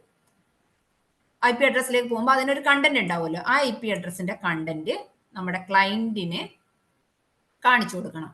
അപ്പൊ ആ വെബ്സൈറ്റിൽ പോയിട്ട് ആ കണ്ടന്റ് എടുക്കും, എന്നിട്ട് കണ്ടന്റ് എന്ത് ചെയ്യും, ഡിസ്പ്ലേ ചെയ്യും. ഇങ്ങനെയാണ് ഇന്റർനെറ്റിന്റെ വർക്കിംഗ് നടക്കുന്നത്. അപ്പൊ ഇതിൽ എന്തൊക്കെ പോയിന്റുകൾ ഓർത്ത് വെക്കണം, ഇന്റർനെറ്റ് ക്ലയന്റ് സെർവർ കമ്മ്യൂണിക്കേഷൻ ആണ് നടക്കുന്നത്. ക്ലയന്റ് സെർവർ കമ്മ്യൂണിക്കേഷനിൽ പിന്നെന്താ പറയുന്നത്, നമ്മൾ സെർച്ച് ചെയ്യുന്നത്, നമ്മളെ ബ്രൗസറിൽ നമ്മൾ സെർച്ച് ചെയ്യുന്നത് ഡൊമൈൻ ആണ്. ഡൊമൈൻ, ആ വേർഡൊക്കെ ഓർക്കണം, ഡൊമൈൻ ആണ് നമ്മൾ സെർച്ച് ചെയ്യുന്നത്. പിന്നെ അതിന് ഒരു IP അഡ്രസ് കിട്ടിയാൽ മാത്രമേ ആ വെബ്സൈറ്റിലേക്ക് പോവുള്ളൂ. അതാരാ ചെയ്യുന്നത്, DNS ആണ് ചെയ്യുന്നത്. ഡൊമൈൻ നെയിമിൽ നിന്ന് IP അഡ്രസ്സിലേക്ക് പോകുന്നത് DNS ആണ്, അത് കണ്ടുപിടിക്കുന്നത്. DNS ഡൊമൈനിൽ നിന്ന് IP അഡ്രസ്, നിങ്ങളുടെ നോട്ടിൽ ഇങ്ങനെ തന്നെ എഴുതി വെക്കേ, ചെറിയ ചെറിയ പോയിന്റ് ആയിട്ട്. DNS എന്ത് ചെയ്തു, ഡൊമൈൻ നെയിമിൽ നിന്ന് IP അഡ്രസ്സിലേക്ക് പോയി. അപ്പൊ ബ്രൗസറിന് ഇപ്പോൾ IP അഡ്രസ് കിട്ടി. ബ്രൗസർ എന്ത് ചെയ്യും, IP അഡ്രസ്സിന്റെ കണ്ടന്റ് നമുക്ക് ഡിസ്പ്ലേ ചെയ്യും. ഇത് സ്റ്റെപ്സ് ആയിട്ടൊക്കെ ചോദിക്കാം. 1 2 3 4 എന്ന് പറഞ്ഞിട്ട് പല സ്റ്റെപ്സ് തന്നിട്ട് ഏത് ക്രമത്തിലാണ് നടക്കുന്നത് എന്നൊക്കെ ചോദിക്കാം. അപ്പൊ ആ രീതിയിലൊക്കെയാണ് ക്വസ്റ്റ്യൻ വരുന്നത്. ഡയറക്റ്റ് ഉള്ള ക്വസ്റ്റ്യനും ചിലപ്പം കിട്ടാം. അപ്പൊ ഇതാണ് ഇന്റർനെറ്റിന്റെ ആ ഒരു വർക്കിംഗ് വരുന്നത്. ക്ലയന്റിൽ നിന്ന് റിക്വസ്റ്റ് പോയിട്ട് എങ്ങനെയാണ് ഡിസ്പ്ലേ വരുന്നത് വരെയുള്ള. ഇനി നമുക്ക് പഠിക്കാൻ പോകുന്നത് IP അഡ്രസ് എന്താണെന്ന്. What is N IP address? നമ്മൾ പറഞ്ഞു ഒരാൾക്ക് ഓർത്ത് വെക്കാൻ പറ്റുന്ന കാര്യമൊന്നുമല്ല IP അഡ്രസ്. അപ്പം നമുക്ക് ഡൊമൈൻ ആയിട്ട് കൊടുത്താൽ മതി. പക്ഷെ എല്ലാ വെബ്സൈറ്റിനും ഒരു IP അഡ്രസ് ഉണ്ടാവും. അപ്പൊ അത് IP അഡ്രസ് കിട്ടിയാൽ മാത്രമേ നമ്മൾക്ക് അതിന്റെ കണ്ടന്റ് കിട്ടുള്ളൂ. നിങ്ങൾ ഫോണിന്റെ ഒക്കെ IP അഡ്രസ് നോക്കിയിട്ടുണ്ടായിരുന്നോ? ഫോണിലുണ്ടാവും, ഫോണിന്റെ ഇൻഫർമേഷൻ ഒക്കെ എടുത്താൽ അവിടെ ഉണ്ടാവും IP അഡ്രസ്. അപ്പൊ അതൊക്കെ എടുത്തൊന്ന് നോക്കണേ. ഐ പി അഡ്രസ് ഇന്നുള്ള ഐ പി അഡ്രസ് തന്നെയാണോ നാളെ ഉള്ളത്, അല്ലെ അത് യൂണീക്ക് ആയിട്ട് നിൽക്കുന്നുണ്ടോ, അങ്ങനെയുള്ള കാര്യങ്ങളൊക്കെ ഒന്ന് നോക്കണം. അപ്പൊ എന്താണ് I P address? I P address എന്ന് പറഞ്ഞാൽ internet protocol address. I P എന്ന് പറയുമ്പോൾ ഇന്റർനെറ്റ് പ്രോട്ടോകോൾ അഡ്രസ് ആണ്.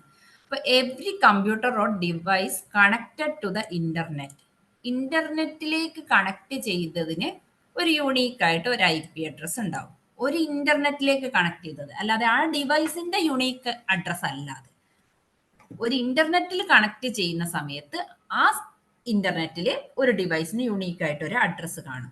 അപ്പൊ ഇത് provided by internet service providers. Internet service providers ആ സമയത്ത് കൊടുത്തിട്ടുള്ള ഒരു ഐ പി അഡ്രസ് അതിന് അപ്പോൾ കാണും.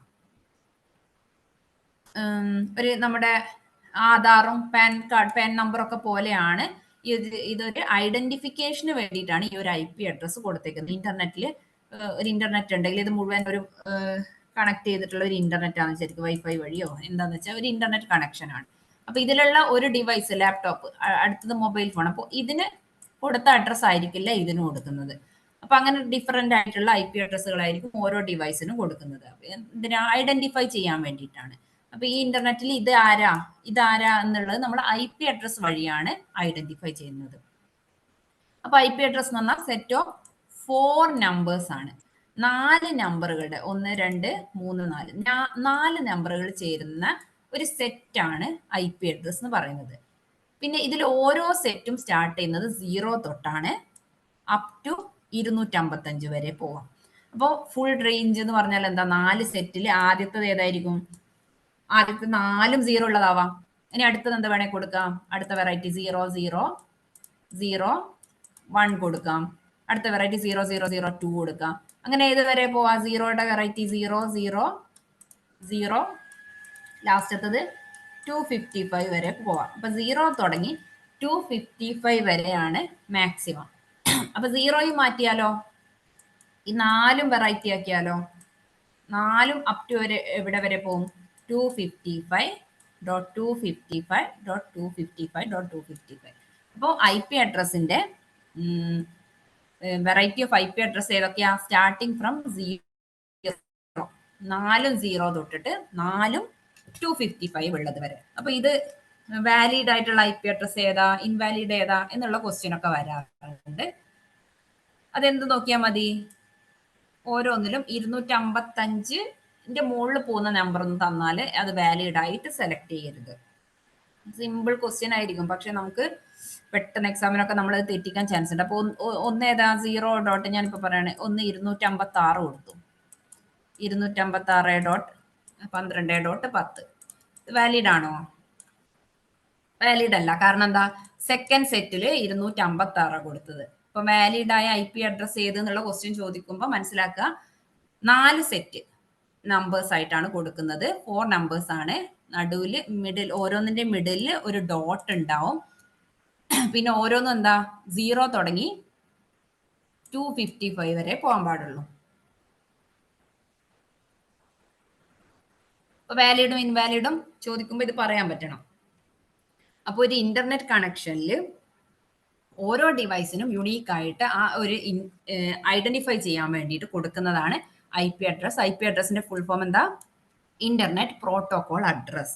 പിന്നെ എങ്ങനെയാണ് അതിന്റെ വാല്യൂസ് വരുന്നത്? A set of 4 numbers. ഓരോന്നും റേഞ്ചസ് ഫ്രം 0 to 255.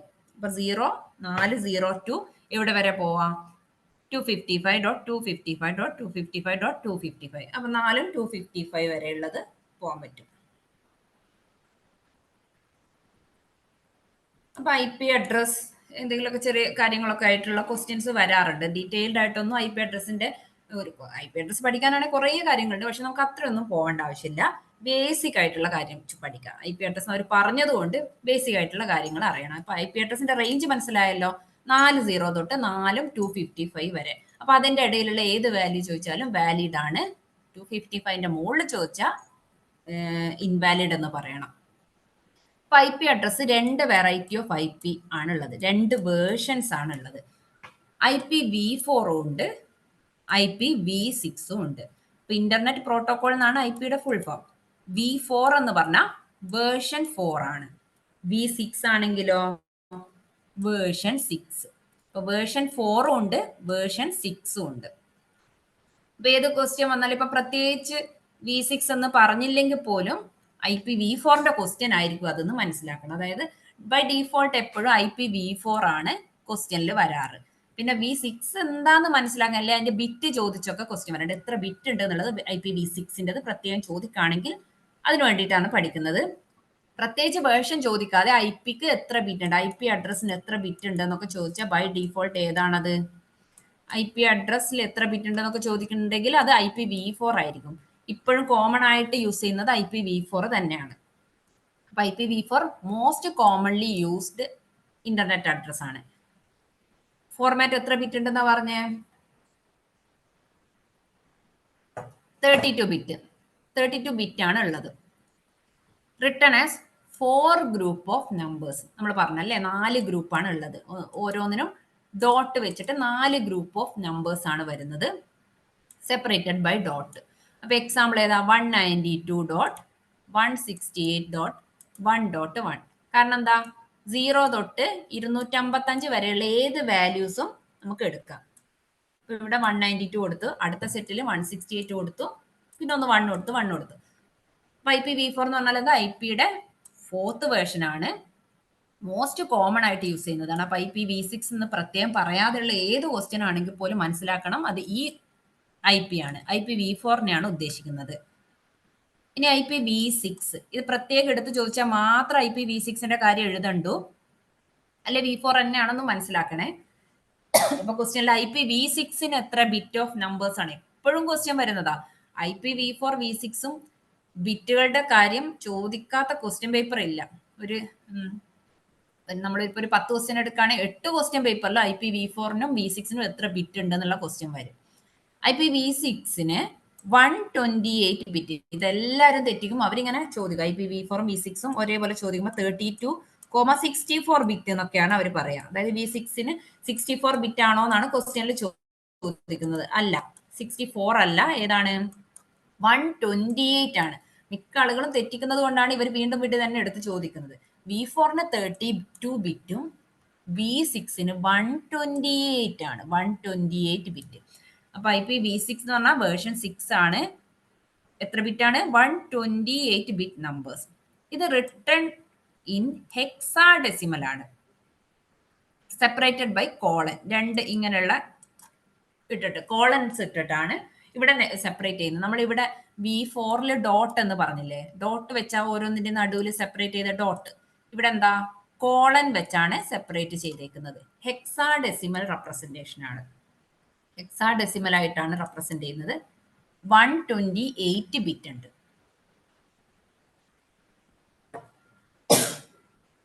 IPv4ന് 32ഉം V6ന് 128. ഇത് എപ്പോഴും മാറിപ്പോകുന്നതുകൊണ്ടാണ് ഞാൻ 64 എന്ന് പറഞ്ഞാൽ 64 അല്ല, എത്രയാണ്? 128 എന്ന് ഓർത്ത് വെക്കണം. V6ന് 128. അപ്പൊ പ്രത്യേകം പറയാതെ IP അഡ്രസ് എത്ര ബിറ്റാന്നുള്ള ക്വസ്റ്റ്യൻ ചോദിച്ചാൽ എത്ര ബിറ്റാന്ന് പറയേണ്ടത്? അതേതായിരിക്കും? IPv4നെ ആയിരിക്കും അവർ ഉദ്ദേശിക്കുന്നത്. അപ്പൊ V6 പ്രത്യേകം ചോദിച്ചാൽ മാത്രം എഴുതുക, അല്ലെങ്കിൽ ഏത് മാത്രം ഏത് മാത്രം ഓർമ്മ വന്നാൽ മതി? IPv4 മതി. കോമൺലി യൂസ്ഡ് ആയിട്ടുള്ള IPv4 ഓർത്താൽ മതി. അപ്പൊ ഇതെങ്ങനെയാണ് നമ്മുടെ ലാപ്ടോപ്പിൽ IP അഡ്രസ് നോക്കുന്നത് എന്നുള്ളതാണ്. നിങ്ങൾ ഫോണിലായാലും നോക്കിയാൽ മതി. ഫോണിലൊന്ന് IP അഡ്രസ് ഒന്ന് ജസ്റ്റ് ചെക്ക് ചെയ്ത് നോക്കണേ. അപ്പൊ ഇന്നുള്ള IP അഡ്രസ് തന്നെയാണോ നാളെ ഉള്ളത്? അതുപോലെ വൈഫൈ കണക്ട് ചെയ്തിട്ടുണ്ട്, വൈഫൈ കണക്ട് ചെയ്തത് തന്നെയാണോ, വൈഫൈയിൽ കണക്ട് ചെയ്തത് തന്നെയാണോ നിങ്ങൾക്ക് അല്ലാതെ മൊബൈൽ ഡാറ്റ എടുക്കുമ്പോൾ കിട്ടുന്നത്? അങ്ങനെയുള്ള കാര്യങ്ങളൊക്കെ ഒന്ന് ഫോൺ വെച്ചൊന്ന് ചെക്ക് ചെയ്ത് നോക്കണം. അപ്പൊ നിങ്ങൾക്ക് മനസ്സിലത് പതിക്കും എന്താ ഏതാന്നൊക്കെ ഉള്ളത്. അപ്പൊ ഇനി നമ്മൾ പറയാൻ വന്നത് 4 different types of IP address ആണ്.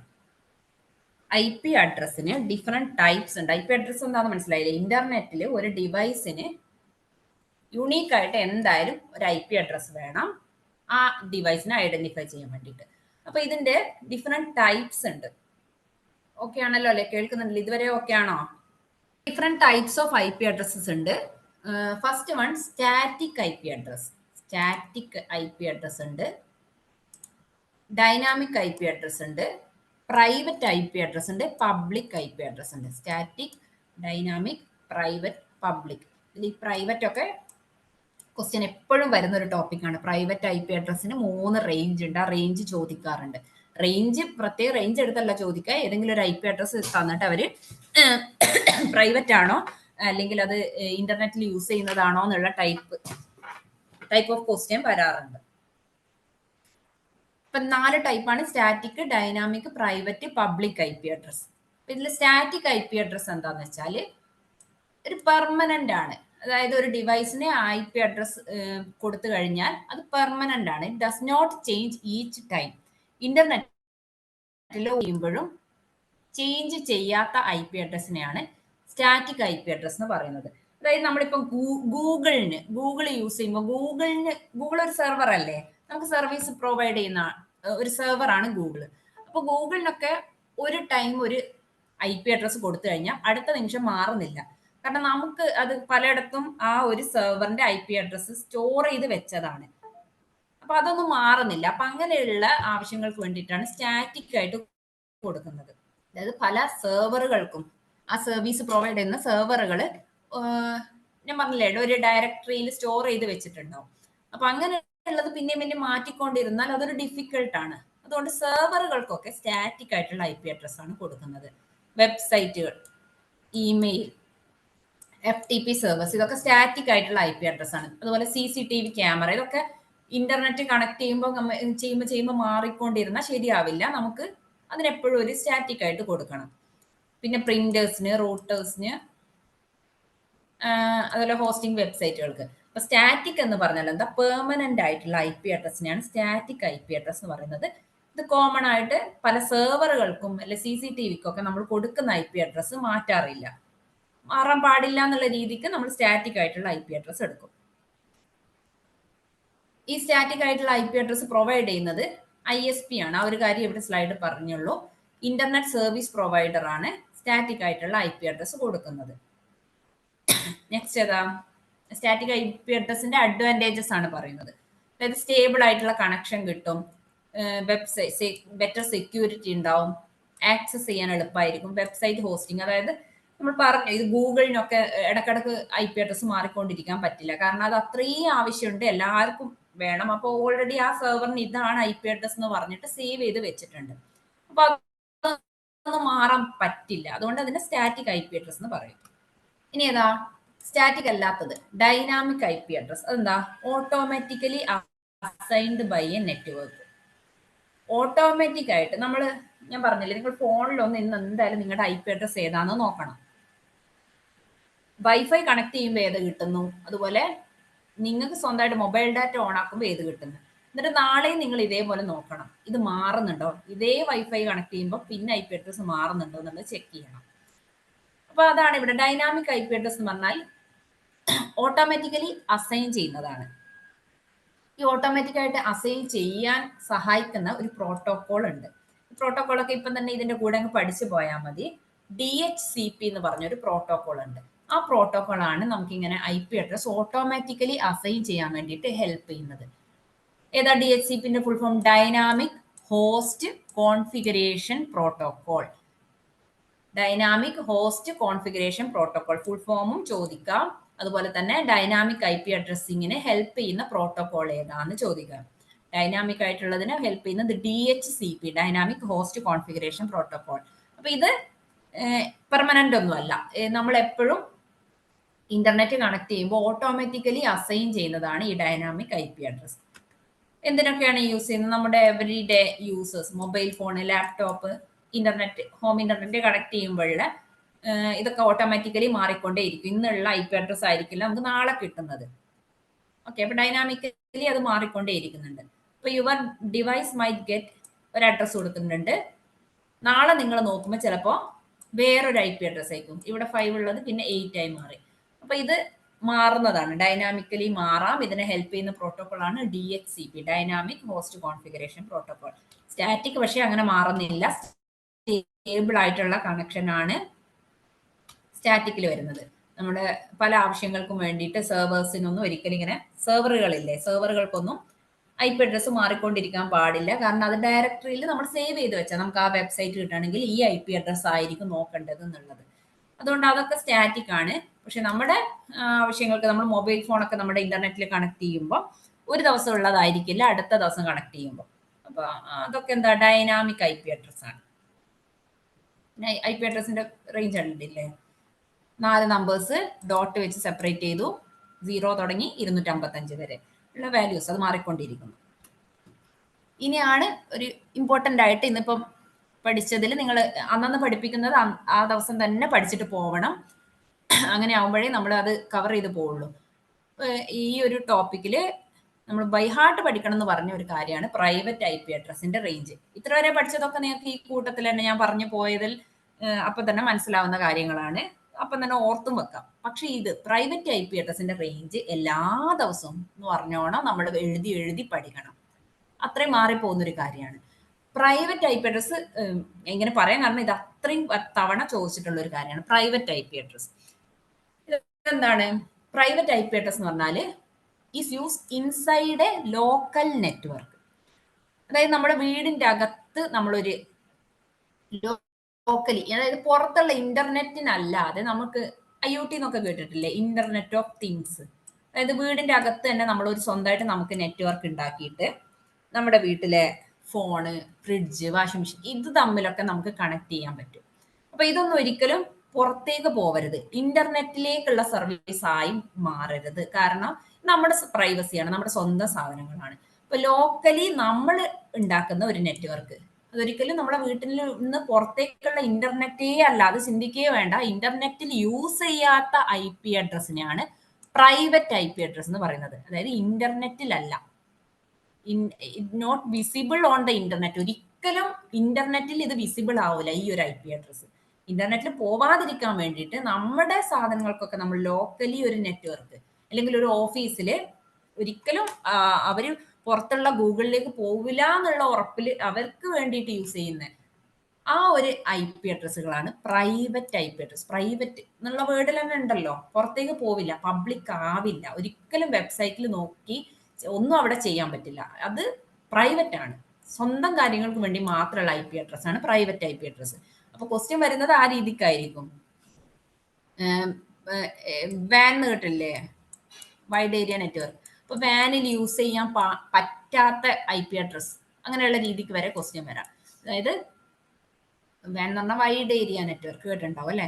അപ്പൊ ഇന്റർനെറ്റ് ആണ് ഈ വാൻ ഒക്കെ പറയുന്നത്, ഇന്റർനെറ്റ് ആണ്. അപ്പൊ വാനിൽ യൂസ് ചെയ്യാൻ പറ്റാത്ത ഐ പി അഡ്രസ് എന്ന് ചോദിക്കാം, അല്ലെ പ്രൈവറ്റ് ഐ പി അഡ്രസ് എന്ന് പ്രത്യേകം അത് തന്നെ പേര് ചോദിക്കാം.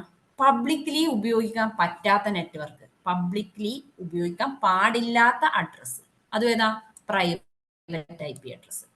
ഏതൊക്കെ രീതി ചോദിക്കാം, വാനിൽ യൂസ് ചെയ്യാൻ പറ്റാത്ത ഐ പി അഡ്രസ്, അതുപോലെ പബ്ലിക്ലി യൂസ് ചെയ്യാൻ പറ്റാത്തത്, ഇന്റർനെറ്റിൽ യൂസ് ചെയ്യാൻ പറ്റാത്ത ഐ പി അഡ്രസ് എന്നുള്ള രീതിക്കൊക്കെ ചോദിച്ചാൽ ഏതായിരിക്കും, പ്രൈവറ്റ് ഐ പി അഡ്രസ് ആണത്. ഇന്റർനെറ്റിൽ not visible on the internet. അവിടെ നല്ലോണം നമ്മളിപ്പോ ഐ പി അഡ്രസ് എന്ന് പറഞ്ഞാൽ തന്നെ ഇന്റർനെറ്റിലുള്ള അഡ്രസ് അല്ലേ എന്നൊക്കെ വിചാരിക്കും. പക്ഷെ പ്രൈവറ്റ് അങ്ങനെയല്ല, സ്വന്തം കാര്യങ്ങൾക്ക് വേണ്ടിയിട്ട് നമുക്ക് മറ്റ് ഇന്റർനെറ്റിലേക്ക് ഒരിക്കലും പോവില്ല എന്നുള്ള ഉറപ്പിൽ നമ്മൾ പ്രൈവറ്റ്ലി സെറ്റ് ചെയ്യുന്ന ഐ പി അഡ്രസ് ആണ് പ്രൈവറ്റ് ഐ പി അഡ്രസ്. ഇത് പഠിച്ചു കഴിഞ്ഞിട്ട് ഈ കാര്യങ്ങളൊക്കെ ഓർത്താലേ നിങ്ങൾക്ക് ആൻസർ ചെയ്യാൻ പറ്റുള്ളൂ. അപ്പൊ റിസർവ്ഡ് ആണ് പ്രൈവറ്റ് ഐ പി അഡ്രസ്, ഒരു റിസർവ്ഡ് റേഞ്ച് ആണുള്ളത്. ഇതാണ് ഞാൻ പറഞ്ഞത്, കാണാതെ പഠിക്കണം, ബൈ ഹാർട്ട് ആയിട്ട് പഠിച്ചേ പറ്റുള്ളൂ. ഏതൊക്കെയാണ് റേഞ്ച് വരുന്നത്? ഫസ്റ്റത്തെ റേഞ്ച് വരുന്നത് രണ്ടാമത്തേതാണ് ഫസ്റ്റത്തെ റേഞ്ച്. അതായത് 10,0,0,0 തൊട്ട് 10.255 ഇതാണ് ഫസ്റ്റ് പ്രൈവറ്റ് ഐ പി അഡ്രസ്സിന്റെ റേഞ്ച്. അപ്പൊ ഈ ഒരു പ്രൈവറ്റ് ഐ പി അഡ്രസ്സിന്റെ റേഞ്ചിൽ വരുന്ന വേറെ ഏത് ക്വസ്റ്റ്യൻ വന്നാലും ചെയ്യാൻ പറ്റണം. അതായത് 10 തൊട്ട് 10.3 0 തൊട്ട് 10.3 വരെയുള്ള ഏത് റേഞ്ച് വന്നാലും അത് പ്രൈവറ്റ് ഐ പി അഡ്രസ്സാണ്. അപ്പൊ വേറൊരു എക്സാമ്പിൾ ഏതായിരിക്കും, 10.91.68.172 ഈ ഐ പി അഡ്രസ് പ്രൈവറ്റ് അല്ലേ? ആണ്. കാരണം എന്താ, 10 തുടങ്ങുന്ന ബാക്കി 3 255 ആവുന്നത് വരെയുള്ള ഏത് റേഞ്ച് ഐ പി അഡ്രസ് വന്നാലും അത് പ്രൈവറ്റ് ഐ പി അഡ്രസ് ആണ്. അപ്പൊ ആദ്യത്തെ 10 സ്റ്റാർട്ട് ചെയ്തു, പിന്നെ ബാക്കിയുള്ളത് ഏതായാലും ഏതന്നെയായിരിക്കും? പ്രൈവറ്റ് IP അഡ്രസ് ആയിരിക്കും. ഇനി വേറെ അടുത്ത റേഞ്ച് ഏതാ? 172.16.0.0 തുടങ്ങി 172.31 പഠിക്കണം. 172.16 തൊട്ട് 172.31 വരെ ഉള്ളത് പ്രൈവറ്റ് IP അഡ്രസ് ആണ്. ഒരു എക്സാമ്പിൾ ആയിട്ട് ആ റേഞ്ചിൽ വരുന്നത് ഏതൊക്കെ വരും? 172.15 വരുമോ? 15 വരില്ല, 16 തൊട്ടേ വരുള്ളൂ. അപ്പൊ 16ന്റെ മുകളില് 31ന്റെ ഇടയിലുള്ളതായിരിക്കും പ്രൈവറ്റ് IP അഡ്രസ്. 16.240.32 ഇതൊരു ഈ റേഞ്ചിൽ വരുന്ന പ്രൈവറ്റ് IP അഡ്രസ് ആണ്. ഇനി 31ന് പകരം 172.32 കൊടുത്തു. അങ്ങനെയാണ് പ്രൈവറ്റ് IP അഡ്രസ് ആണോ? 172.32 എന്തെങ്കിലും വാല്യൂ അല്ല. കാരണം എന്താ? 31 വരെയാണ് പ്രൈവറ്റ് IP അഡ്രസ്സിന്റെ തുടങ്ങുന്നത്. അപ്പൊ 172.16.00 തുടങ്ങിയിട്ട് 172.31 വരെയുള്ളതാണ് ഏത് വരുന്നുള്ളൂ? പ്രൈവറ്റിന്റെ IP അഡ്രസ്സിന്റെ റേഞ്ച്. ഇനി മൂന്നാമത്തെ IP അഡ്രസ് റേഞ്ച് ഏതാ പ്രൈവറ്റിന്റെ? 192.168.00 തൊട്ട് 192.168.255. അപ്പൊ അത് ആദ്യത്തെ പോലെ പറയുന്നത്. ഈ 172ന് മാത്രമേ ഏതുള്ളൂ? 16 തൊട്ട് 31 എന്നുള്ള പറയുന്നുള്ളൂ. ബാക്കിയെല്ലാം നമുക്ക് പഠിക്കാൻ എളുപ്പം. 10 തൊട്ട് 10ഉം 255 വരെ. ഇതാണെങ്കിലും 192.168 തുടങ്ങി 192.168ന്റെ ഫുള്ള് 255.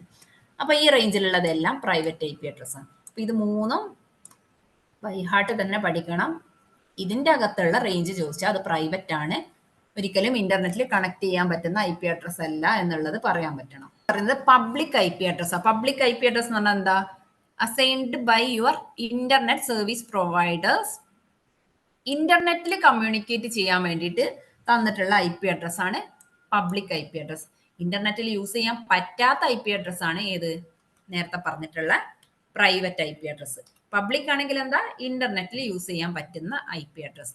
അപ്പൊ ഇത് ഇമെയിൽ കാര്യങ്ങൾക്കും അങ്ങനെ എല്ലാത്തിനും പബ്ലിക് ആയിട്ടുള്ള IP അഡ്രസ് ആണിത്. അപ്പൊ നേരത്തെ പറഞ്ഞ സ്റ്റാറ്റിക് ഒന്നും ഇതുമായിട്ട് കണക്ട് ചെയ്യരുത്. സ്റ്റാറ്റിക്കും ഡൈനാമിക്കും വേറെ, പിന്നെ പറഞ്ഞിട്ടുള്ള പ്രൈവറ്റും പബ്ലിക്കും വേറെ. ഇതെല്ലാം 4 കാറ്റഗറി ആയിട്ട് പറഞ്ഞതേ ഉള്ളൂ. അപ്പൊ പബ്ലിക് IP അഡ്രസ് നമ്മൾ ഇവിടെ വെബ് സെർവേഴ്സ് ഒക്കെ പറയും. അതായത് ഗൂഗിളിന് കൊടുത്തിട്ടുള്ള അഡ്രസ് ഉണ്ട്. അപ്പൊ പബ്ലിക് IP അഡ്രസ് എന്ന് പറഞ്ഞാൽ ഇന്റർനെറ്റിൽ യൂസ് ചെയ്യാൻ പറ്റുന്ന IP അഡ്രസ് പബ്ലിക് ആണ്. ഇന്റർനെറ്റിൽ യൂസ് ചെയ്യാൻ പറ്റാത്തത് പ്രൈവറ്റ് ആണ്. പ്രൈവറ്റിന് പ്രത്യേകം 3 റേഞ്ച് ഓഫ് വാല്യൂസ് ഉണ്ട്. ഇത് കാണാതെ പഠിച്ചിട്ട് വേണം അടുത്ത ക്ലാസ്സിലേക്ക് വരാൻ വേണ്ടിയിട്ട്. അപ്പൊ ഇത് അത്രയും ഇമ്പോർട്ടന്റ് ആണ്. ഈ 3 റേഞ്ച് ഓഫ് വാല്യൂസ്, ഇതിന്റെ ഇടയിലുള്ള നമ്പേഴ്സ് ആണ് അവരെടുത്ത് ചോദിക്കുന്നത്. അല്ലാതെ ഇത് തന്നെ എടുത്ത് ചോദിക്കില്ല. തെറ്റിക്കുന്നത് ഇവിടെയൊക്കെയാണ്. 172.31ന് പകരം 32 കൊടുത്താൽ അത് പബ്ലിക് ആണ്. 31 വരെ എന്തുള്ളൂ? പ്രൈവറ്റ് ഉള്ളൂ. 31 കഴിഞ്ഞാൽ ഇവിടുത്തെ വാല്യൂ 31 എന്ന് മാറിക്കഴിഞ്ഞാൽ അത് പബ്ലിക് ആണ്. അപ്പൊ പബ്ലിക് IP അഡ്രസ് എന്ന് പറഞ്ഞാൽ എന്താ? ഇന്റർനെറ്റിൽ യൂസ് ചെയ്യാൻ പറ്റുന്ന IP അഡ്രസ് പബ്ലിക്കും, നേരെ ഓപ്പോസിറ്റ് ആണ് പ്രൈവറ്റ്. ഇത് പുതിയ ടോപ്പിക് പറയുന്നില്ല. ഇതിലുള്ള ഇപ്പൊ പഠിച്ചതിന്റെ ക്വസ്റ്റ്യൻസ് നോക്കാം. നോക്കിയേ, what is the format of IP address? IP address എത്ര ബിറ്റിന്റെ ഫോർമാറ്റ് ആണെന്നുള്ളത്. ഓപ്ഷൻ എ പറയുന്നത് 34 bit, option B 64 bit, option C 16, option D 32. അപ്പൊ ഞാൻ നേരത്തെ പറഞ്ഞതുപോലെ IP അഡ്രസ് എന്നേ കൊടുത്തിട്ടുള്ളൂ. അപ്പൊ നിങ്ങൾ ഇങ്ങനെ കൺഫ്യൂഷൻ അടിച്ച് നിൽക്കരുത്. ഇപ്പൊ ഇനി ഓപ്ഷനിൽ 128 ഉണ്ടായിരുന്നെന്ന് വിചാരിക്കും. പക്ഷെ കോമൺ ആയിട്ട് വെറുതെ ഇങ്ങനെ IP അഡ്രസ് എന്നുള്ള ക്വസ്റ്റ്യൻ ആണ് വന്നെങ്കിൽ അത് ആരെയാ ഉദ്ദേശിക്കുന്നത്? V4നെയാണ്. V6 ആണെങ്കിൽ അവർ പ്രത്യേകം എടുത്ത് പറയും. അപ്പൊ IP അഡ്രസ് മാത്രം കൊടുത്തിട്ടുണ്ടെങ്കിൽ അത് V4 ആണ്. V4 എത്ര ബിറ്റ് ആണ്? 32 ബിറ്റ് ആണ് IPv4 വരുന്നത്. 32 ബിറ്റ്.